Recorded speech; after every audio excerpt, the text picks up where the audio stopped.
vlog, this is me Kiva. Today we are in our garden from morning all the way up to now. We have been making a moss garden. Look.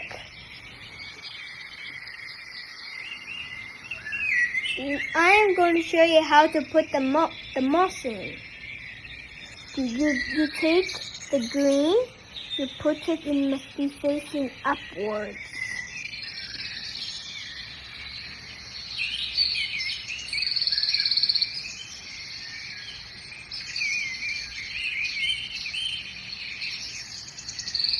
What else is in your moss garden?